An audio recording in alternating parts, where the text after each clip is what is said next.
talk about it. Fuck. Yeah. God damn it.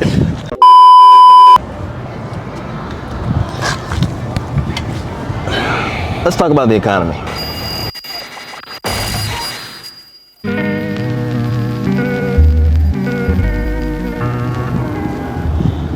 So the jobs numbers just got released, and twice as many jobs were created this past month than expected, but I don't feel like, as working class people, you know, living their day-to-day life who are disconnected from what the economy is doing, I don't think that they would agree with the economic outlook that the government is shoving down our throats.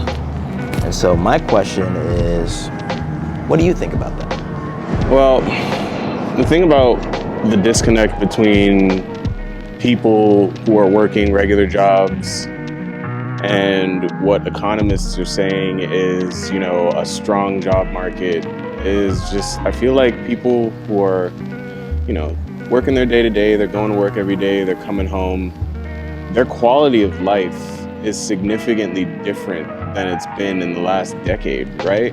Where I feel like a lot of people are getting a lot less bang for their buck.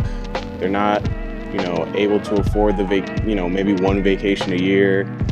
They're not able to afford the nice things that might, you know, come with what's supposed to be, you know, a first world society.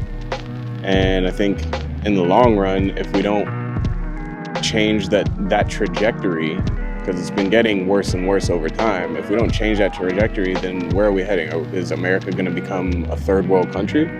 Will we become a third world country? You know, it's funny on TikTok right now, they're asking men, you know, what do you feel about Rome? And there's this whole kind of thing of, you know, thinking about the fall of America. I think it's something to worry about, you know, when there's this much of a rip in the social fabric in general, things are more expensive. The government's saying that, you know, they're doing a great job bringing the economy back, but everything is somehow still more expensive. Rent's more expensive, houses are more expensive, car payments more expensive, buying food is more expensive.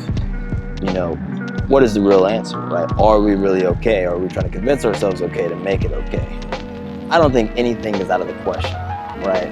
I love this country. I love the freedom it affords, the opportunity that it gives, but it doesn't mean we're invincible. And I think one of the most dangerous things that we could think is that we are invincible just because of what the last 80 years has done for us.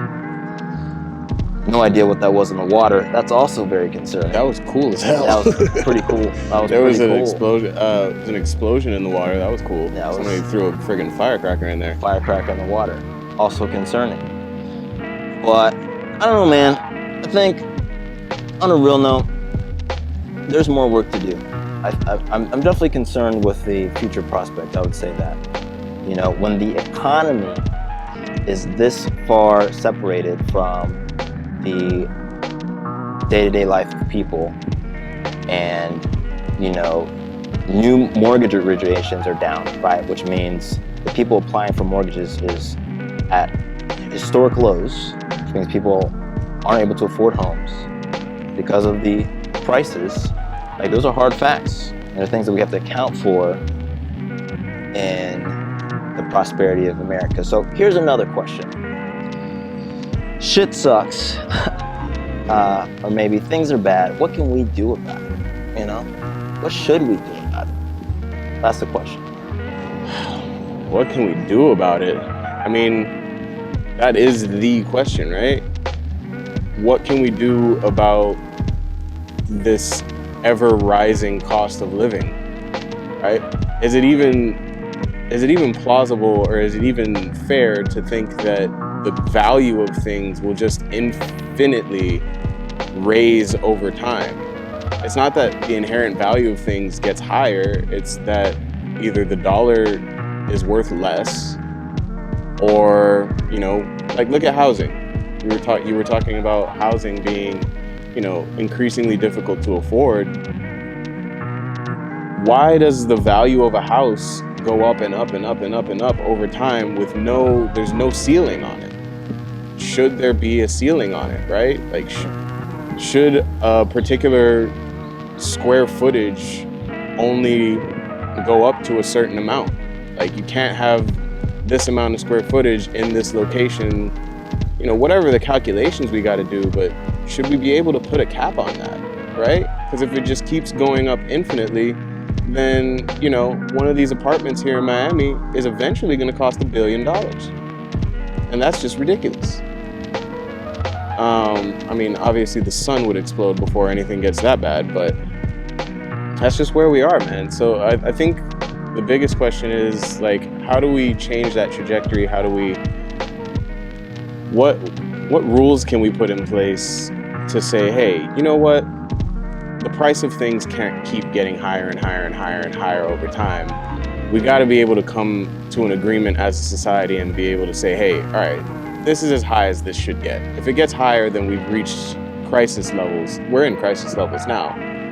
If it gets this high, we've reached crisis levels and we have to adjust the median cost of things to kind of bring balance back, because everything's just out of balance now. And I think until we can rebalance and figure out, like, all right, if we don't want to pay people more, because we're not doing that, we haven't raised, you know, we're not raising wages at a rate that is competitive to inflation. If we're not doing that, then if we're not going to raise any wages, then we might as well, you know, say, hey, all right, let's bring some prices back down, because this is getting ridiculous. But I'm not in control of the market. I don't know what controls the market, and I don't know who controls those numbers. It's really just, you know, free market sentiment and the market kind of agreeing that, hey, things should cost what they cost right now. But I think that's the disconnect, is the market says things should cost this much and people say no, it shouldn't. I can say this, Jason. I don't have the answers, but here's an answer. Major components of the problem are definitely capitalism. One is culture. Globalism is another driver. Not that it's good or bad, right? I actually like the cultural benefits of globalism, right? The fact that we can enjoy media and things from other cultures is humongous. Diversity is good.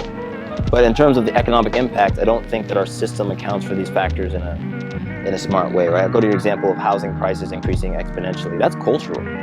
Like, in our culture, we expect that when we buy a house, that its value should go up, right? And the implication there is that I can pass it on to my family and that they should just have more money just because I bought a house. It doesn't even matter if it's a good house or a bad house.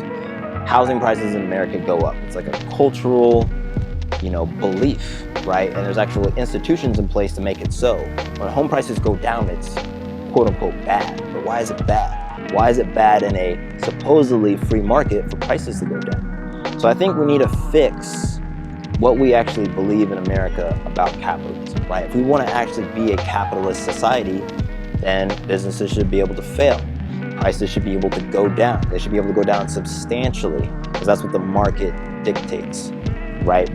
We shouldn't be bailing out, you know, entire industries just so that the prices always go up, because that's what we believe, right? A home, at the end of the day, is a utility, right? If you have a house over your head, a place to sleep, a place for your kids to play, it's safe, right? Then it's achieved its job. We can always build more houses and all these things, but even the lack of house supply, which people say is based off of, you know, material supply restrictions, all that's phony, right? It's really maintaining this cultural status quo where we do not want there to be too much housing supply, because then prices will go down. And when prices go down, everybody who's leveraged on those assets will blow up.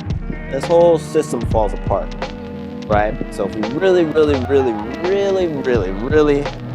want to quote unquote do capitalism, I think that we should do capitalism, let it be a free market, right? Now, the other side of that, the problem with the free market, is that there are things that need to be done. Like houses, let's just stick to the same thing. There needs to be an incentive to build new houses. If the only people who are building homes are also the people who own all the homes, right, then they're gonna control the supply, right? So there's always a public need. There's always somebody who needs to build the roads, build the schools, build the houses. And, you know, that doesn't always fit within the free market model, right? Otherwise, I would only build, there's a very classic, you know, thing you learn about in school. It's like, if there wasn't taxes, who would build the roads? Walmart would build a road from your neighborhood to Walmart, but they wouldn't build a road from your neighborhood to the dentist. And the dentist doesn't have enough money to build a road. They're a dentist. They're not a multi-billion-dollar corporation. So there's always a public need.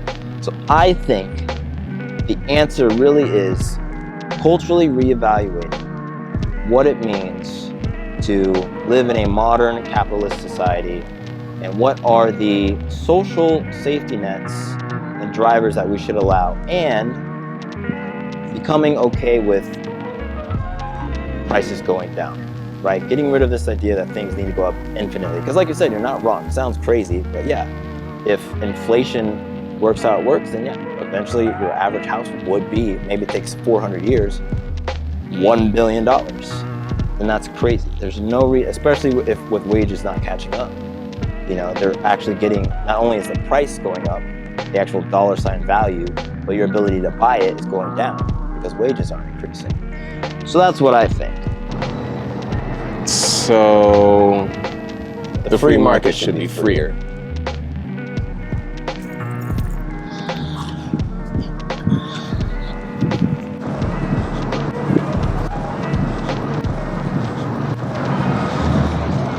And subscribe.